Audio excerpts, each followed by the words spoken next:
بڑے ادب کے ساتھ گزارش کرنا چاہوں گا کہ جناب کی ڈسکشن سے یہ معلوم ہو رہا ہے کہ نہ تو ہمارے تعلقات انڈیا سے اچھے کرنے سے اور نہ ہی 55 کے راؤنڈ اباؤٹ ہیں جو اسلامی ممالک ہیں ہمارے، اور نہ ہی وہ پریشرائز کر رہے ہیں اور نہ وہ ساتھ دے رہے ہیں کہ یہ کشمیر کا مسئلہ جو کسی طریقے سے حل کیا جائے۔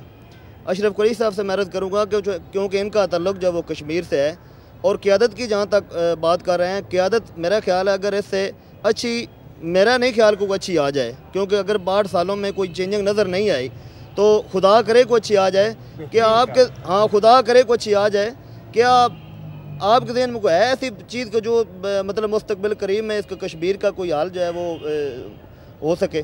قریشی صاحب بالکل حل ہوگا کشمیر کا مسئلہ، کیونکہ جب کشمیری نہیں رہنا چاہتے ہیں ان کو کوئی نہیں روک سکتا۔ وہ آج یا کل یا 10 سال یا 20 سال یا 100 سال کے بعد حل ہوگا ضرور، کیونکہ کشمیریوں پر یہ منحصر ہے، ٹھیک ہے، کہ وہ کیا چاہتے ہیں۔ ہندوستان کوئی بھی جبری کسی کو اپنے پاس نہیں رکھ سکتا۔ آپ ایک چونٹی کو دیکھیں، اگر اس کو آپ راستہ روکیں گے وہ کہیں نہ کہیں سے نکل جاتی ہے، وہ آپ کا ہاتھ کاٹتی ہے۔ تو اتنی بڑی قوم کو جو اتنی آبادی ہے ان کو زبردستی کب تک روکا جا سکتا ہے؟ جی ایک اور کویشچن ہے، جی آپ کھڑی ہو کے سوال کریے۔ بیٹھے کریں۔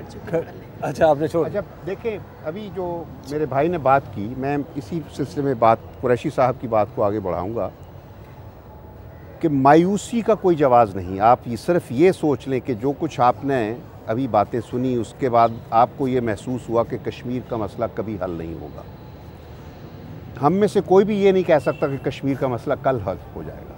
آج کل کی دنیا میں فیصلے جنگوں سے تو بالکل حل نہیں۔ امریکہ اپنی مرضی سے 8 سال سے لڑ رہا ہے افغانستان میں، اس مسئلے کو حل نہیں کر سکا۔ عراق میں اس نے 3 سال جنگ لڑی، کیا اس کو امن تو کچھ نہیں ملا سوائے اس کے کہ صدام حسین کو ختم کر دیا۔ تو جنگوں سے مسئلہ نہیں ہوگا، بات چیت کے ذریعے یہ ہے۔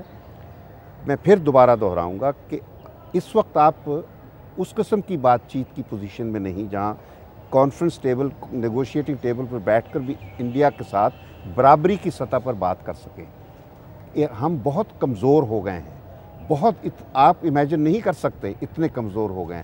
ہم اندر سے ٹوٹ گئے، دنیا اب ہمیں ایکسپلائٹ کر رہی ہے، ہمیں استعمال کر رہی ہے، اپنے مفادات کے لیے استعمال کر رہی ہے۔ آج ہماری 1 لاکھ 1.5 لاکھ فوج جو ہے وہ وزیرستان میں ہم لوگ ایک پوری جنگ لڑ رہے ہیں ایک ایسے لوگوں کے خلاف جو حکومتی رٹ کے خلاف انہوں نے بغاوت کی ہوئی ہے۔ تو اس قسم کے مسائل میں جو قوم الجھی ہوئی ہو وہ پہلے اپنے گھر کے حالات درست کرے، اس کے بعد پھر ہم کشمیر کی بات کریں گے۔ اور آج تو جس طرح میں نے پہلے بھی کہا کہ کشمیری عوام خود اعتماد ان میں نہیں ہے کہ وہ پاکستان کی طرف دیکھ کر کانفیڈنس سے یہ سوچ سکیں کہ ہم ان کا ساتھ حصہ بن سکیں۔ اگلا کویشچن تو بہتر یہ ہے اپنے آپ کو بہتر بنائیں، اس قدر بہتر بنائیں کہ کل کو کشمیری خود دوبارہ 90 کی دہائی کی طرح پھر کھڑے ہوں کہ ہم کشمیر بنے گا پاکستان، جی تب بات بنے گی۔ بسم اللہ الرحمن الرحیم۔ 3 کویشچن ہیں سر۔ نمبر 1 تو یہ کہ ابھی آپ نے فرمایا کہ بیک ڈور ڈپلومیسی چل رہی ہے، اس میں کیا ڈیولپمنٹ ہوئی ہے؟ دوسرا یہ ہے کہ جو جہادی قوتیں ہیں ان کا کیا مستقبل ہوگا کشمیر میں؟ اور تیسرا یہ ہے کہ انٹرنیشنل جو مفادات ہیں، خاص طور پر جو امریکن مفادات ہیں، اس سارے سیناریو میں آیا ایسا ہو سکے گا کہ کشمیر میں کچھ ایسا ہو جائے جو پاکستان کو فروٹ دے سکے یا فائدہ دے سکے؟ بہت شکریہ۔ لیکن ان تینوں سوالات کے جوابات کے لیے ہمیں ایک وقفے پر جانا پڑے گا، اور وقفے پر ہم جاتے ہیں، وقفے کے بعد ہم گفتگو یہیں سے، آپ کا وقفہ بہت جلدی آ جاتا ہے۔ وقفے کے بعد ہم بات یہیں سے شروع کریں گے۔ آپ دیکھتے رہیے بدلتا پاکستان۔